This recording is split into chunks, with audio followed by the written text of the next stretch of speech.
ng bata to. Hoy, puking ina, hindi ka pa tinuruan ng magulang mo ng tamang asal? Halika nga dito.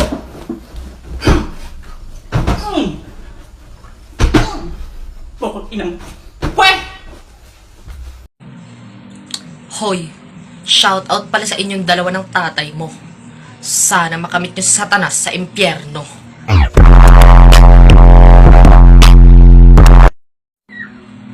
Teka, sa putok ng boga, ayaw nyo. Pero sa putok ng baril, gustong gusto nyo. What the fuck?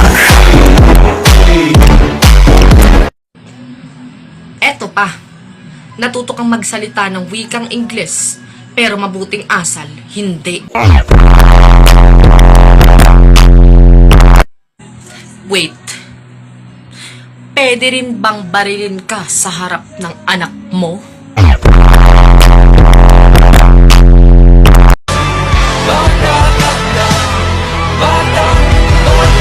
Totoo nga bang ang hustisya ay para lang sa mayaman?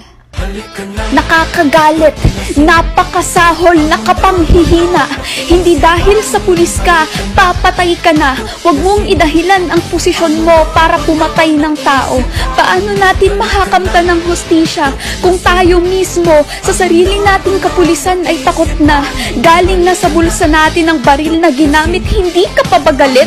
Sa bansang Pilipinas, sino nga ba ang totoong kriminal? Pilipino, laban sa Pilipino. Nakakagalit, napakasahol, nakapanghihina. Kanino tayo hihingi ng saklolo kung ang ilan sa mga kapulisan natin mismo ang pumapatay ng tao? Paano na lang kung walang litrato? Sasabihin na naman kasi nanlaban kaya pinatay mo? Nasaan ang hustisya sa Facebook kung bakit daw ang dami nagagalit sa pulis or sa bata? Bakit daw hindi mo natignan kung ano ba daw talaga yung rason kung bakit nangyari yon? Wala kaming pakialam kahit ano pang rason yan, kahit may mali pa yung matanda o yung mag-ina, wala kaming pakialam. Walang karapatan na kahit na sino dito sa mundo ang pumatay ng tao nang walang kalaban-laban. At ikaw na pulis ka, alam mo na ginagamit lang yung baril sa tamang paraan, hindi dahil sa gusto mo lang pumatay. Presidente Duterte, alam ko madalas yun pong pinagtatanggol ang ating kapulisan, pero sana sa pagkakataong ito wala kaming maririnig na kahit na anong pagtatanggol ninyo sa pulis na pumatay sa mag-ina. Sana gamitin nyo lahat ng kapangyarihan nyo para pumaparusahan yung pulis na yon at maramdaman niya yung sakit na ginawa niya sa mag-ina. Hindi yung bata yung sinisisi ko kung bakit nangyari to. Ikaw na nanay ang sinisisi ko kung paano mo pinalaki yung anak mo. Hi guys, shoutout sa inyo. Halos lahat naman siguro tayo na may social media account, no? Nakita na yung video na pinatay ng pulis yung dalawang mag-ina dahil sa buga. So, ang masasabi ko lang guys, di ba pwede ma-depress yung bata or mag-suicide dahil sa pambabash nyo sa kanya? And nakikiusap po ako guys, please lang po. Lubusan po ako nakikiusap sa inyo na galingan nyo pa po sa pambabash. So I know a lot of us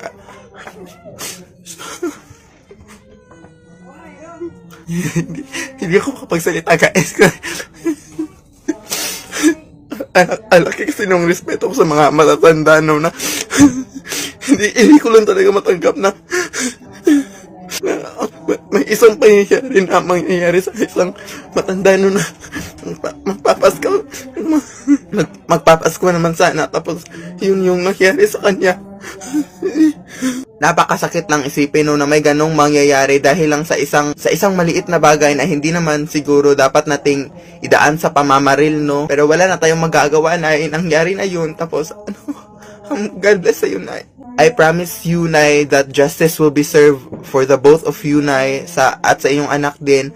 God bless to you, Nay. Alam ng Diyos talaga kung anong dapat mangyayari. Well, I will leave the light on. Let go! Johnny, let go mo! Hindi kami, nandito kami sa bahay namin. Okay, father, is a police man! I don't care! I will leave the light Tapusin on. kita ngayon, ha?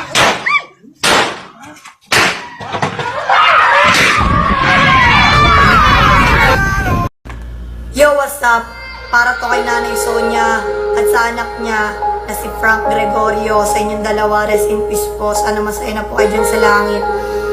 Gusto ko lang sabihin sa harap na to na bilib na bilib ako kay Nanay Sonia kasi mula una hanggang dulo, hindi niya pinitaw, hindi niya pinabayaan yung anak niya. Medyo malayo tong rap na to sa nangyari, pero ang gusto kong sabihin is salute ako kay Nanay Sonia dahil sa pagiging ina niya sa anak niya. Check. Napakasakit para sa isang ina na ang kaniyang anak ay sinasaktan ng iba.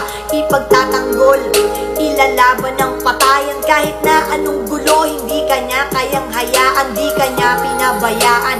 Ngunit sinamahan ka sa dulo kahit humantong sa kamatayan. Bawat yakap at iyak, ang puso ko'y nabiyak. Ang langit ang maghihilom sa inyo, yan ang